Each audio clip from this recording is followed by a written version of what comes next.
मेरे प्रभु के नाम में कोई भेदभाव नहीं, कोई भी जप सकता है, कोई भी अपना परम कल्याण कर सकता है। मेरे प्रभु के नाम में इतनी सामर्थ्य है कि कोई इतना पाप इकट्ठा ही नहीं कर सकता जितना नाम में पाप नाश की सामर्थ्य है। तुम्हें जो पाप कर्म से पैसा पैदा किया है, आज से उसका प्रयोग मत करना, उसे हटा दो, उसे दे दो, गरीबों को बांट दो। और आज से तुम जो 3 दिन से नाम सुन रहे हो, इसी नाम को रटो। देखो ये नाम तुम्हें परम पावन कर देगा।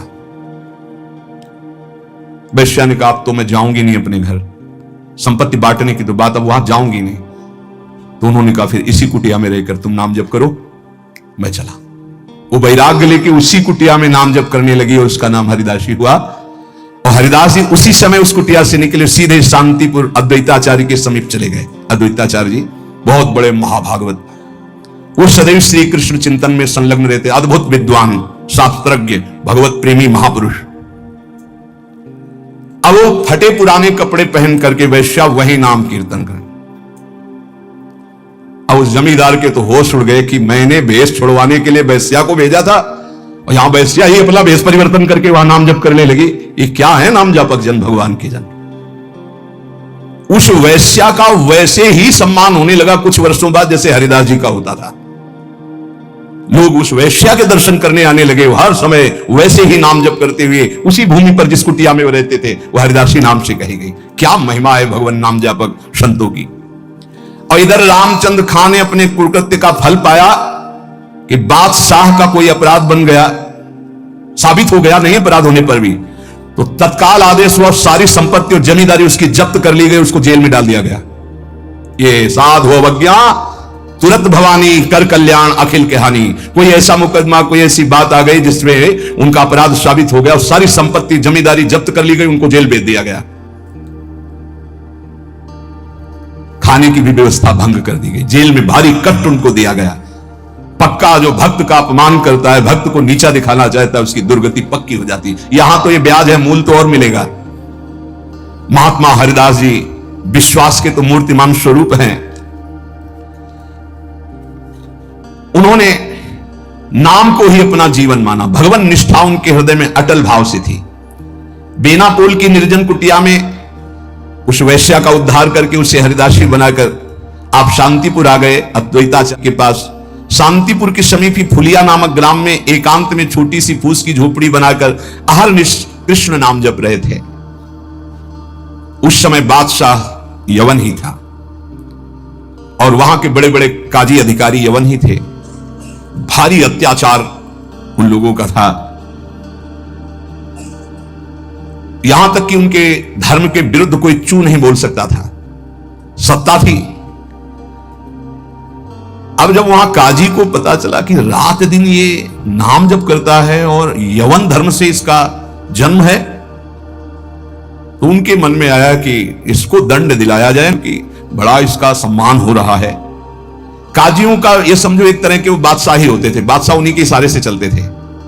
गोराई नाम का एक काजी था जो बहुत ही कठोर और कर्कश स्वभाव का था। हरिदास जी का प्रभाव देखकर वो ईर्ष्या से देखता।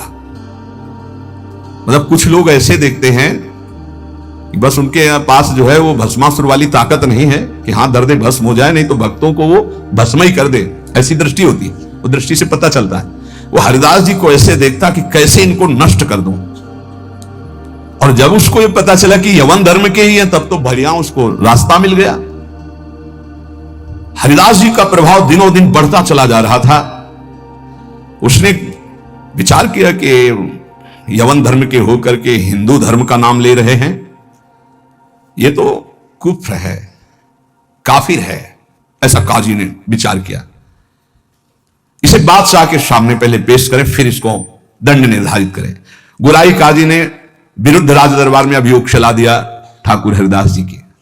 राज आज्ञा हुई तत्काल गिरफ्तार किया जाए, क्योंकि बादशाह यवन था। हथकड़ी बेड़ियों से जकड़ लिए गए ठाकुर हरिदास जी। डरना नहीं, ये डिग्री वालों की बात है जो उच्च कोटि के महापुरुष हैं। तुम मत सोच लेना कि हम राधा राधा जपेंगे तो, हाँ ऐसा नहीं। भगवान वो सामर्थ्य देते, जो प्रहलाद जी को सामर्थ्य दी वही ऐसे भक्तों को सामर्थ्य देते। ऐसा नहीं है कि अपने सामर्थ्यहीनों को ऐसा प्रश्न कर, ऐसा नहीं, डरना नहीं कि भगवान बड़ी भारी परीक्षा लेते हैं। हथकड़ी बेड़ियों से जकड़ लिए गए और इनको पेश किया गया निरपराध हरिदास जी को अपराधी की तरह। बादशाह ने देखा 9 युवक तेज से प्रभावित, मानो पूरा सभा आश्चर्यचकित और आलोकित हो गई हो, प्रभावित हो गए जो यवन बादशाह थे, और कहा सम्मान से इनको बैठाला जाए। आसन पे बैठे। हरिदास जी जब बैठ गए तो बादशाह ने कहा कि आपने स्वाभाविक धर्म परिवर्तन किया है, तुम्हारा जन्म तो मुसलमान के घर में हुआ है, और ये तुम्हारी, जैसे अपने भगवान का नाम लेते हैं वैसे अपने भगवान का नाम लेके बोले कि तुम्हारी तो कृपा ही जो है, जो यवन धर्म में तुम्हारा जन्म हुआ। बादशाह ने कहा तुम काफिरों का आचरण क्यों करते हो, इससे तो तुम्हें नर्क जाना पड़ेगा। मुझे बड़ी दया आ रही तुम्हें देखकर, दंड देना नहीं चाहता, फिर भी तुम तौबा बोलो, प्रायश्चित करो और कलमा पढ़ो, छोड़ो इसे, तो तुम्हारे दंड में हम कुछ कमी कर सकते हैं, नहीं तो भयानक दंड तुम्हें मिलेगा क्योंकि तुम काफिर हो। सुख की प्राप्ति धर्म से चलने से होती, तुम धर्म का त्याग कर चुके हो। हरिदास जी ने कहा श्रीमान महाशय, आपने जो कुछ कहा आप अपने ज्ञान के अनुसार, विश्वास के अनुसार, धर्म के अनुसार ठीक बोल रहे हैं, आपका विश्वास आपको फल देता है, ठीक कह रहे हैं। क्या कोई हिंदू आपके धर्म को स्वीकार करेगा? अगर स्वीकार करेगा तो उसे नर्क मिलेगा? बोले नहीं, वो स्वीकार कर सकता है और उसकी भगवान की कृपा होगी, वो अपने भगवान का नाम लेते हुए बोले। हां, तो क्या कोई इस्लाम छोड़कर अगर हिंदू धर्म को स्वीकार करता है, क्या उसके ऊपर भगवान की कृपा नहीं होगी? क्या वो भगवान का भजन नहीं करता? फंसा लिया। काजी बीच में बोल पड़ा, देखो साहब इसकी बातों में मत आना, अगर आप इसको छूट दी तो आगे आप समझ लीजिए कि आपके धर्म में चलने वाले कितने लोग ऐसा करने लगेंगे। हरिदास जी ने कहा हमारी निष्ठा भगवान नाम में है, आप चाहे अभी इसी क्षण मेरे प्राण ले लो, मेरा नाम रुकने वाला नहीं, मैं कभी तौबा नहीं बोल सकता, क्योंकि मैं कोई अधर्म नहीं कर रहा हूं, किसी को कष्ट नहीं दे रहा हूं। ये निष्ठा देखकर पसीना पसीना हो गया मुलकपति, तेज गर्व भरी भगवान निष्ठा की बात, इस पे नहीं धन्यता होती, नहीं प्राण ले लो अभी अपने हम धर्म पर। मुलकपति ने कहा तुम्हारी बातें हिंदुओं के लिए ठीक हो सकती, लेकिन हम यवनों के लिए नहीं, तुम हमारे धर्म में पैदा हो इसलिए हमारी बात पर विश्वास करो। हरिदास जी ने कहा महाशय आपका कहना ठीक है, किंतु विश्वास किसी बल से नहीं तोड़ा जा सकता। बादशाह से ऐसे बात वही कर सकता है जिसे भगवान का बल प्राप्त हो। देखो मैं पूर्व जन्म का कोई ना कोई संस्कार लेकर के आया हूं जिससे भगवान नाम में मेरी प्रीति हुई है, और मैं भगवान नाम छोड़ नहीं सकता, मेरा दृढ़ विश्वास है चाहे अभी प्राण ले लिए जाएं। और अगर आप ऐसे ही दंड देने वाले हैं तो कितने लाखों हिंदुओं को मुस्लिम बना लिया, क्या उनको दंड दे रहे हैं आप? यदि ऐसा वो दंड के अपराध भागी नहीं बने कि हिंदू धर्म छोड़कर आपने उनको यवन धर्म में बना लिया, तो मैं यवन धर्म छोड़कर अगर नाम जप करता हूं तो मैं अपराधी कैसे हो सकता हूं? बादशाह चुप हो गया। गुराई काजी ने देखा यहां मामला तो उल्टा हो गया, तो जोरों के साथ कहा हम ये सब कुछ नहीं सुनना चाहते, इसको धर्म के पुल चले उसको दंड देना चाहिए, तुम अधर्म कर रहे हो, तुम काफिर हो, तुम्हें दंड मिलना चाहिए। काजी के बोलते ही बादशाह चुप हो गए, ना इधर कुछ बोल पा रहे ना इधर। फिर कहा कि देखो गुराई काजी जो कह रहे हैं तुम वो बात मान लो और कलमा पढ़ो और छोड़ो ये नाम जप करना। हरिदास जी ने कहा श्रीमान महाशय हम एक बार केवल बोलते हैं, दोबारा आपको जो कहना उसको कह लीजिएगा, मैं बोलूंगा नहीं। मैं प्राण त्याग सकता हूं पर भगवान नाम नहीं छोड़ सकता। क्या निष्ठा है! आप दंड जो देना चाहे मैं स्वीकार करता हूं, लेकिन नाम नहीं छोड़ सकता।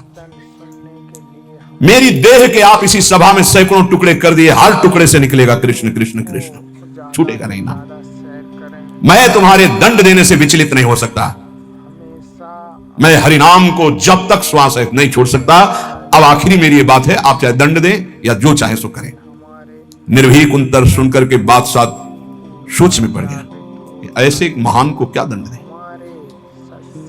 गुराई काजी की तरफ देखा, गुराई काजी ने कहा हुजूर बिल्कुल दया नहीं, दंड चाहिए, नहीं तो फिर बड़ी समस्या आ जाएगी कि अपने धर्म के लोग बहुत से उधर हो जाएंगे, बहुत हानि हो जाएगी, मनमानी लोग करने लगेंगे।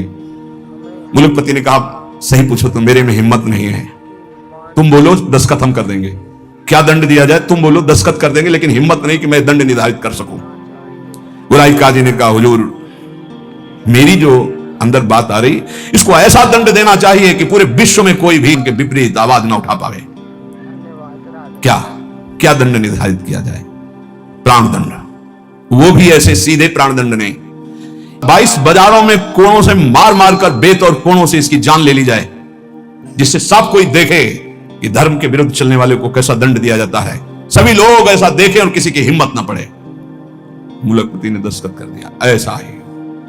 अब तो क्या था, जल्लादों ने तत्काल हाथ बांध दिए महान भगवान नाम जापक के, और वही दरबार से शुरू किया गया। वो कोड़े जो ऐसे लगते कि खाल को खींचते चले जा रहे, घाव पे घाव, हर बाजार में, भीड़ में, सब जगह ऐसे ठाकुर हरिदास जी बोलते हरि बोल, जहां कोड़े लगते हरि बोल, हरि बोल। बलिहार है, क्या हृदय भगवान ने बनाया इन महापुरुषों का कि इतना भयानक पीड़ा और कष्ट के बीच में कभी आह नहीं कहा। पीठ में से रक्त की धाराएं बह रही, रक्त बह रहा है, निर्दयी जल्लाद घावों पर कोड़ों का प्रहार कर रहे हैं, और हरिदास जी के मुख से वही जोर की ध्वनि निकलती, जैसे कूड़ा पड़ता, बोल हरि बोल। धन्य है ये जगत, इन्हीं महापुरुषों के नाम कीर्तन से, इन्हीं के यश कीर्तन से आज पावन है। सत्य कहते हैं, इन्हीं महापुरुषों के प्रताप से आज हम कुछ हरि बोल, कृष्ण बोल, राधा बोल सकते हैं। नहीं, हमारी सामर्थ्य क्या, यही सब, ये साक्षात भगवत स्वरूप पार्षद अवतरित हुए जो ऐसी सामर्थ्य का दर्शन कराया। यह है भक्ति, यह है निष्ठा, नाम निष्ठा। चेहरे पर तेज और मुस्कुराहट है, जवान पर हरिनाम है, शरीर पर कोड़ों की वर्षा है। जरा विचार कीजिए, क्या स्थिति है, क्या स्थिति है। मतलब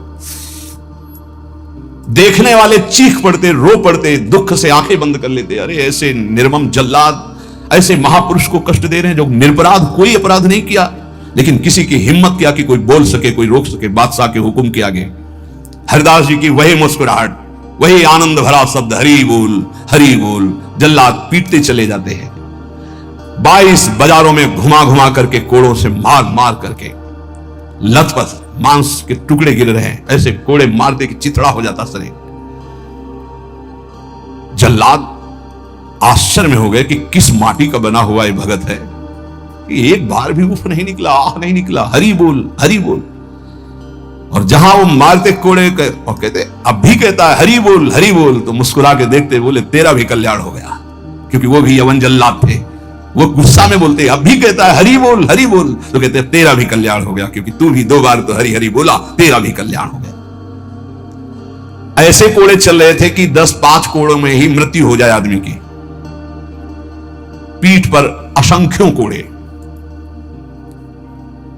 नाम बराबर उच्चारण हो रहा है, कोई मुखारविंद में वेदना नहीं, कोई दर्द की वेदना नहीं। हरिदास जी बीच बीच में भगवान से प्रार्थना करते जा रहे हैं, प्रभु किसी का दोष नहीं, नाथ किसी को दंड मत देना, ना इन जल्लादों को, न काजी को, न बादशाह को। प्रभु मेरी प्रार्थना है, किसी को दंड मत देना। प्रभु से बात कर रहे हैं, जो दंड दे रहे हैं उनके लिए वो उसी समय भगवान से प्रार्थना कर रहे हैं कि इनको किसी को कष्ट, क्योंकि पता है प्रभु ये सब भूले हुए लोग हैं, इनके अपराध को आप कभी मानना ही नहीं कि अपराध किया है। कैसे कृपालु भक्त है, जिनके ऊपर प्रहार हो रहा है वो प्रभु से प्रार्थना कर रहे हैं, प्रहार करने वालों को कष्ट मत देना प्रभु, ये बेचारे हैं, ये भूले हुए हैं। महात्मा हरिदास जी आखिरी में हरि बोल कहकर मूर्छित हो गए। उन जल्लादों ने देखा कि नस नाड़ी में कोई धड़कन नहीं, अब ये पधार गए। गोराई काजी ने देखा कि हां ये पधार गए। हुई कि अगर इसको जमीन में दफनाओगे तो उत्तम गति होगी उनके अनुसार से, इसलिए इसको गंगा में फेंक दो। गोराई काजी ने कहा अगर कब्र में हमारे धर्म के अनुसार तो फिर इसे बहिष्ठ स्वर्ग की प्राप्ति होगी, वो मैं होने नहीं दूंगा, इसलिए इसको गंगा में फेंक दो। फेंक दिए। जे ही पतित पावनी भागीरथी का स्पर्श हुआ, मुख में गंगा जल गया तो जैसे अमृत गया हो। और तो गंगा के प्रवाह में गंगा जी गोद में लेके जा रही, डुबो नहीं रही। अब उनको चेतना आई, कृष्ण कृष्ण कृष्ण कृष्ण। गंगा जी धीरे धीरे उनको अपनी लहरों से, गंगा जल के स्पर्श से सारी जो वेदनाएं थी, घाव थे, उनमें बड़ी शीतलता। हरिदास जी को चेतना हुई और बहते हुए जब किनारे लगे तो लोगों ने उनको उठाया और फुलिया के समीप उनको गोद में लेकर के ले गए, जहां उनकी पहले कुटिया थी। चारों ओर ये बात तो फैली गई थी। हरिदास जी के दर्शन के लिए भारी भीड़ इकट्ठा हुई। हरिदास जी बैठ करके कीर्तन कर रहे हैं। क्या मतलब, क्या देह है, क्या स्थिति है। इसलिए जैसे भगवान अनंत, उनके भक्त की महिमा अनंत। गंगा जल के स्पर्श से सारे घाव खत्म हो गए, किसी औषधि की जरूरत नहीं पड़ी। चमत्कार। जब बादशाह ने सुना कि वो जीवित हो, नाम कीर्तन कर रहे हैं, तो विश्वास ही नहीं हुआ गौराई जी को कि ऐसा हो ही नहीं सकता, ऐसा बिल्कुल नहीं हो सकता, क्योंकि कुछ बचा ही नहीं था, इतनी उनकी मार मारी गई थी, तो ऐसा हो ही नहीं सकता। बादशाह, गौराई काजी सब देखने के लिए आए।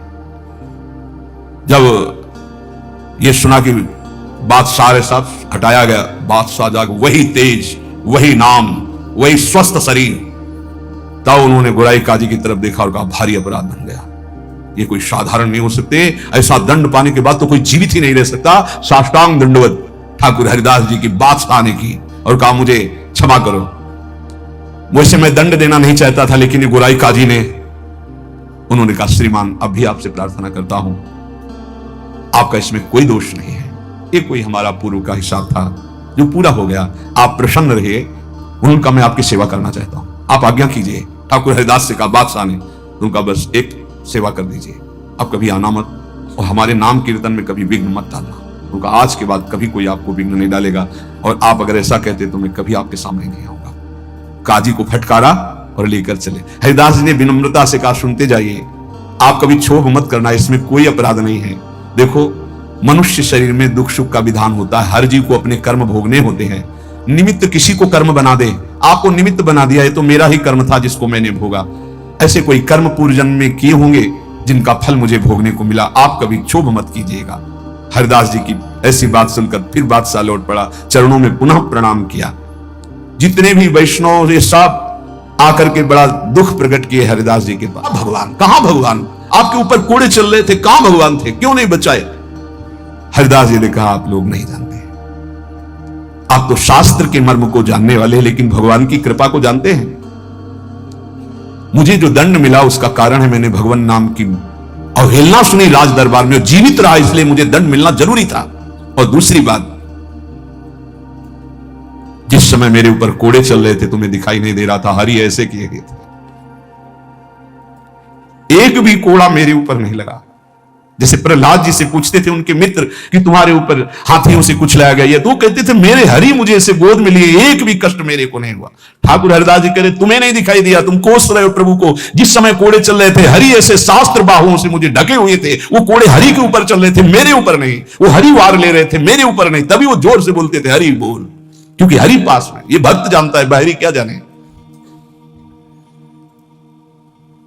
मुझे तो तनिक भी दुख नहीं हुआ, ना क्लेश हुआ। बस आप सब भक्तों से यही कहते हैं, ठाकुर हरिदास जी करें, आप अविश्वास मत कीजिए प्रभु पर, उनके नाम में अपार सामर्थ्य। मुझे जो सुख मिला है वो तुम्हें कैसे बताऊं। जिस समय नाम चल रहा था और कोड़े चल रहे थे, उस समय मेरे को भगवान ऐसे घेरे हुए थे, तुम्हें कैसे बताऊं। शरीर को इतना भी क्लेश नहीं था, ये भक्त ही जानता है। ऐसे उत्तर सुनकर समस्त वैष्णवों को हृदय में संतोष हुआ। नहीं तो एक क्लेश था, कहां है वो भगवान जिनका हम नाम लेते हैं और ऐसे महान भक्त की खाल खींची जा रही है, और वो उस समय कहां है वो जो कहते हैं करो सदा तिनके रखवारी, कहां है। तब ठाकुर हरिदास जी ने बताया, जैसे प्रहलाद जी को सैकड़ों बार भयानक पीड़ाएं दी गई, पर्वत के नीचे दबाया गया, सर्पों के विष से पिलाया गया, डसवाया गया, गैस में बंद किया, क्या क्या कष्ट नहीं, कुछ भी कष्ट प्रहलाद जी को नहीं होता था।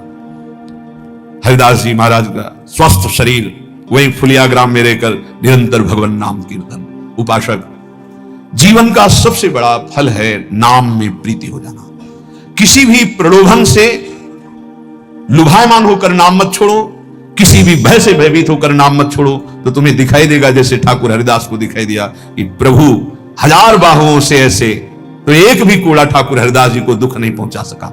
कर तुम अकर तुम मन था कर तुम श्री भगवान। इसलिए भगवत विधान से प्रारब्धानुसार दुख आवे तो हंसते हंसते उसे भोगो। राधा राधा राधा राधा राधा। कभी अविश्वास मत करो कि भगवान कहां, जो हमारे दुख की निवृत्ति नहीं कर रहे। नाम जब करोगे तो अपने आप ऐसा ज्ञान आएगा, अपने आप ऐसी स्थिति आ जाएगी, हर दुख सहने की स्थिति आ जाएगी, हर सुख सहने की स्थिति आ जाएगी। सुख सहन घमंड नहीं, हर्ष नहीं, दुख सहन शोक नहीं, व्याकुलता नहीं, अंदर ही अंदर एक परमानंद की अनुभूति नाम से होती है। अभी वो स्फुरित नहीं हुआ, इसलिए मन विषयों में भाग रहा है। जिस दिन हृदय में परमानंद स्फुरित होगा, आप मन दौड़ाना भी चाहेंगे तो नहीं हटा पाएंगे प्रभु के नाम से मन। ऐसा जैसे हृदय शुष्क है तो काम के लिए, भोगों के लिए, वासनाओं के लिए हमारा मन रुकने पे भी नहीं रुकता, भागता है। और जिस दिन निज सुख मिलेगा, भगवदानंद मिलेगा नाम जप से, उस दिन आपके सामने भोग सुखद होंगे संसारिक, और आपको भोगने की इच्छा नहीं होगी। और आपको भोग के लिए प्रेरित किया जाए तो भी आपके मन में घृणा ही होगी, इच्छा ही नहीं होगी। वो निज सुख है। वो जिस समय स्फुरित होता है तब वो त्रिभुवन विजेता हो जाता है। कोई भी लोकांतर का भोग उसे प्राप्त नहीं कर पाता, और वो सुख नाम से मिलता है। नाम जपते जपते परमानंद का अनुभव होता है। दसों दिशाएं आनंदमयी हो जाती हैं।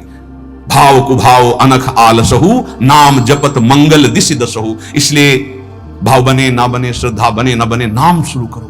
ऐसे पकड़ो कि नाम ना छूटे, चाहे प्राण छूट जाए तो जन्म जन्म की बिगड़ी बन जाएगी। भगवान का सानिध्य तुम्हें अनुभव होने लगेगा कि भगवान तुम्हें कितना दुलार कर रहे हैं, प्रिया जो आपको कितना दुलार कर रहे हैं। इसलिए हठ पूर्वक नाम में प्रीति करो, नाम जपने का अभ्यास करो। इसी से सब हो जाएगा। ज्ञान, वैराग्य, भक्ति, प्रेम, योग जो चाहोगे सब प्राप्त हो जाएगा।